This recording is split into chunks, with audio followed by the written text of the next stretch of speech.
Welcome, dear listeners, to History with Herodotus, where we embark on a journey through the realms of time, uncovering the secrets and tales of civilizations past.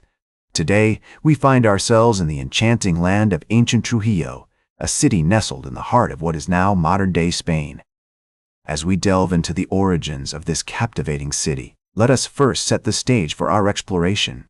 Imagine yourself standing amidst the rolling hills and vast plains of the Iberian Peninsula, where the gentle rustle of olive trees and the soft chirping of birds fill the air. The year is around 800 BCE, and the region is inhabited by various pre-Roman tribes, including the Tartessians, the Turdetanians, and the Celtiberians. It is amidst this complex tapestry of cultures that ancient Trujillo begins to take shape. The city's earliest history is marked by the presence of the Turdetanians, a tribe known for their advanced knowledge of metallurgy and agriculture. They established trade relationships with other civilizations, including the Phoenicians, who arrive in the region around 750 BCE. The Phoenicians bring with them their expertise in navigation, commerce, and architecture, which would later influence the development of ancient Trujillo. As we explore the historical background of ancient Trujillo, we find that the city's strategic location played a crucial role in its emergence. Situated near the confluence of the Tagus and Guadiana rivers, the city controlled access to the interior of the Iberian Peninsula, making it an important hub for trade and commerce.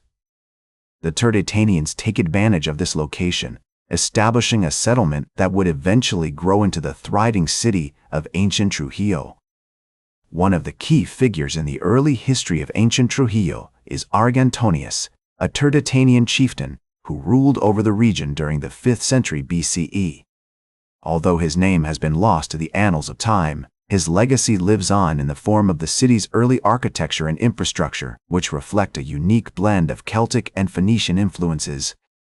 The Phoenicians, with their advanced knowledge of engineering and architecture, introduced new techniques and materials to the region.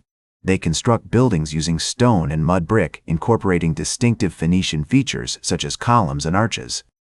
These architectural innovations would later become hallmarks of ancient Trujillo's unique cultural identity. As we delve deeper into the history of ancient Trujillo, we find that the city was also influenced by other cultures, including the Greeks and the Carthaginians. The Greeks, renowned for their philosophical and artistic achievements, established trade relationships with the city, introducing their own unique cultural practices and traditions. The Carthaginians, skilled warriors and traders, also play a significant role in shaping the city's development, particularly during the 4th century BCE. The historical context of ancient Trujillo's emergence is marked by a complex interplay of cultures, with various tribes and civilizations interacting and influencing one another. This rich cultural heritage would eventually give rise to a unique and vibrant city, one that would thrive for centuries and leave an indelible mark on the history of the Iberian Peninsula. And so, dear listeners, as we conclude our examination of the earliest history of ancient Trujillo, we find ourselves poised on the threshold of a new era, one that would see the city rise to prominence as a major center of culture, trade, and learning. The foundations laid during this period would provide a solid base for the city's future growth and development as it began to assert its influence over the surrounding region. Join me next as we explore the pivotal events and figures that shaped the destiny of ancient Trujillo during its most formative period, a time of great transformation and growth when the city's reputation as a beacon of civilization would begin to spread far and wide.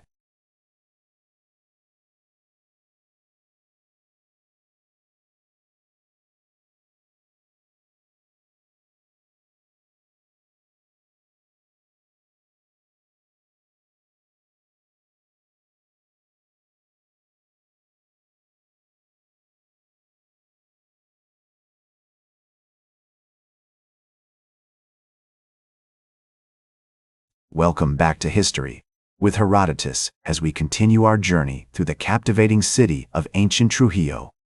Having explored the city's origins and early development, we now find ourselves in the midst of a period of great transformation and growth as ancient Trujillo rises to prominence as a major center of culture, trade, and learning.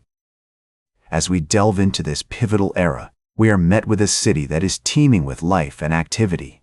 The year is around 700 CE, and the Moorish conquest of the Iberian Peninsula has brought about a new era of cultural and intellectual flourishing. The city's strategic location, nestled in the heart of the peninsula, makes it an important hub for trade and commerce, attracting merchants and scholars from all corners of the Mediterranean. One of the key factors that contributes to Ancient Trujillo's growth and prosperity during this period is its rich cultural heritage. The city's unique blend of Celtic, Phoenician, Greek, and Carthaginian influences has created a vibrant and diverse cultural landscape where different traditions and practices coexist and intersect in fascinating ways. The Moors, with their advanced knowledge of astronomy, mathematics, and medicine, bring new ideas and innovations to the city, which are eagerly adopted by its inhabitants. As we explore the city's cultural landscape, we find that it is home to a thriving community of scholars and intellectuals who are drawn to its renowned libraries and centers of learning. The city's famous school of translators, established during this period, becomes a hub for the translation of ancient texts into Latin, making the works of Aristotle, Plato, and other great thinkers accessible to a wider audience. This intellectual ferment has a profound impact on the development of Western philosophy and science, as scholars such as Thomas Aquinas and Gerard of Cremona come to Ancient Trujillo to study and translate the great works of antiquity. The city's architecture also reflects its cultural richness, with grand mosques, synagogues, and churches standing alongside ancient Roman ruins and Phoenician temples.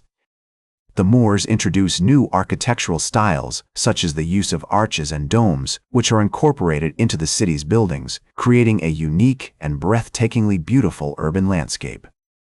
The city's famous Alcazaba, a Moorish fortress built during this period, becomes a symbol of Ancient Trujillo's power and prestige, and its intricate stone carvings and ornate tilework are still admired by visitors today. As we walk through the city's bustling streets, we are surrounded by the sounds of merchants hawking their wares, the smell of exotic spices and fresh bread wafting through the air, and the sight of scholars poring over ancient texts in the city's many libraries. It is a truly cosmopolitan city, where people from all walks of life come together to share ideas, trade goods, and learn from one another. And yet, despite its many achievements, Ancient Trujillo is not without its challenges. The city must navigate the complex web of alliances and rivalries between the different kingdoms and empires that vie for control of the Iberian Peninsula. The Moors, who have brought so much cultural and intellectual richness to the city, are also a dominant power, and their rule is not always benign. The city's inhabitants must walk a delicate balance between preserving their unique cultural identity and navigating the treacherous waters of politics and diplomacy. As we conclude our exploration of Ancient Trujillo during its period of greatest prosperity, we find ourselves in awe of the city's achievements and legacy. From its stunning architecture to its vibrant cultural landscape, Ancient Trujillo is a true marvel of the medieval world. The city's reputation as a beacon of civilization has spread far and wide, attracting scholars, merchants, and travelers from all corners of the known world. And so, dear listeners, as we prepare to leave this captivating city behind, we are reminded that its legacy continues to shape our world today. The intellectual and cultural ferment that characterized Ancient Trujillo during its period of greatest prosperity has had a lasting impact on Western civilization, influencing everything from philosophy and science to art and architecture. Join me next as we explore the aftermath of Ancient Trujillo's decline and the enduring legacy of this incredible city, which continues to inspire wonder and awe in all who visit it. Welcome back to History with Herodotus as we continue our journey through the captivating city of Ancient Trujillo. Having explored the city's origins, early development, and period of greatest prosperity, we now find ourselves in the midst of a new era, one marked by decline, transformation, and ultimately the enduring legacy of this incredible city. As the Moorish rule over the Iberian Peninsula begins to wane, Ancient Trujillo finds itself at the crossroads of history. The year is around 1200 CE, and the Christian kingdoms of northern Spain are making significant gains against the Moors. In 1232, King Ferdinand III of Castile captures the city, marking the beginning of a new era for ancient Trujillo. Under Christian rule, the city undergoes significant changes. Many of its Moorish inhabitants are forced to convert to Christianity or flee, leading to a decline in the city's cultural and intellectual vibrancy. The city's famous School of Translators is disbanded, and many of its renowned libraries and centers of learning are destroyed or abandoned. Despite these challenges, ancient Trujillo continues to play an important role in the region. The city becomes a key center for the Catholic Church, with the construction of grand cathedrals and monasteries. The city's architecture reflects this new era, with the addition of Gothic and Romanesque styles to its existing Moorish and Roman heritage. As we explore the city during this period, we find that it is still a hub of commercial activity, with merchants from all over Europe coming to trade in goods such as wool, silk, and spices. The city's strategic location makes it an important stopover for pilgrims traveling to Santiago de Compostela, one of the most famous pilgrimage sites in medieval Europe. However, ancient Trujillo's decline continues over the centuries. The city is devastated by the Black Death in the 14th century, and its population never fully recovers. By the 16th century, the city has become a shadow of its former self, with many of its once grand buildings lying in ruins. And yet, despite this decline, ancient Trujillo's legacy endures. The city's cultural and intellectual achievements continue to inspire wonder and awe in all who visit it. The city's stunning architecture, from its Moorish palaces to its Gothic cathedrals, remains a testament to its rich history and cultural diversity. As the Spanish historian Ibn Khaldun once wrote, "The city of Trujillo was a beacon of civilization, a shining example of what could be achieved through the combination of different cultures and traditions." Today, ancient Trujillo is a UNESCO World Heritage Site, attracting visitors from all over the world who come to marvel at its beauty and learn from its rich history. As we conclude our journey through ancient Trujillo, we are reminded that the city's legacy continues to shape our world today. From its stunning architecture to its vibrant cultural landscape, ancient Trujillo is a true marvel of the medieval world. Its story serves as a testament to the power of cultural exchange and intellectual curiosity, and a reminder that even in decline, a city can leave behind a lasting impact on human history. As we reflect on the enduring legacy of ancient Trujillo, we are reminded of the words of the great historian Edward Gibbon, who wrote, "The decline and fall of cities is a melancholy subject, but it is also a reminder of the transience of human achievement and the impermanence of all things."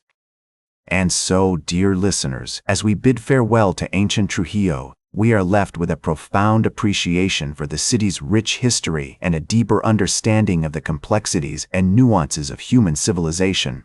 That's all for today's History with Herodotus. Remember to like, share, and subscribe. And until next time, remember that to understand the present, we must first understand the past.